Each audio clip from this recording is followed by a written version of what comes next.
সাইয়েদনা মূসা আলাইহিস সালাম আল্লাহরে বললেন, আল্লাহ আল্লিমনি যিকরান, আপনি আমার এমন একটা জিকির শিখায় দেন, লা ইয়ালামুহা ইল্লা আনতা ওয়া আনা, যে জিকিরটার শব্দ আপনি আর আমি ছাড়া কেউ জানবে না। সুবহানাল্লাহ। দুনিয়াতে যত অদ্ভুত অদ্ভুত প্রশ্ন সব আপনি মূসা আলাইহিস সালামের মাথা থেকে পাবেন। ভেরি কিউরিওসিটি ছিল ওনার, বিভিন্ন বিষয়ে আল্লাহরে প্রশ্ন করতেন। আল্লাহরে বললেন, আল্লাহ আল্লিমনি কালিমাতান, আল্লিমনি যিকরান লা ইয়ালামুহা ইল্লা আনতা ওয়া আনা, ও আল্লাহ এমন একটা জিকির আমারে শিখান, দিনে রাতে সব সময় এই জিকির আমি করব, আপনারে ডাকবো, কিন্তু শর্ত হলো এই জিকিরটা জানবে শুধু আপনি আর জানবো শুধু আমি, কেউ জানবে। আল্লাহ বললেন, মুসা পড়ো লা ইলাহা ইল্লাল্লাহ,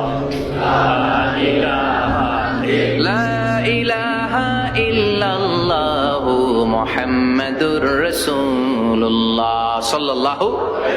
আল্লাহ বললেন, মুসা পড়ো লা ইলাহা ইল্লাল্লাহ। মূসা আলাইহিস সালাম কয়, মাবুদ এটা তো জাতীয় জিকির, সবাই জানে। জানে না, জানে না লা ইলাহা ইল্লাল্লাহ এমন কেউ আছে? কথা কন। এক্সেলেন্ট একটা জিকির, আনপ্যারালাল, কারো কাছে নাই, শুধু আমি জানবো আর আমি পড়বো। আল্লাহ বললেন, মূসা এই লা ইলাহাকে যদি এক পাল্লায় রেখে দাও, তামাম বিশ্ব, সাত আকাশ, সাত জমিনটারে তুলে যদি তুমি আরেক পাল্লায় রেখে দাও, লা রাজাহাত কাফাতু লা ইলাহা ইল্লাল্লাহ, মুহূর্তের মধ্যে লা ইলাহার পাল্লা ভারী হয়ে যাবে।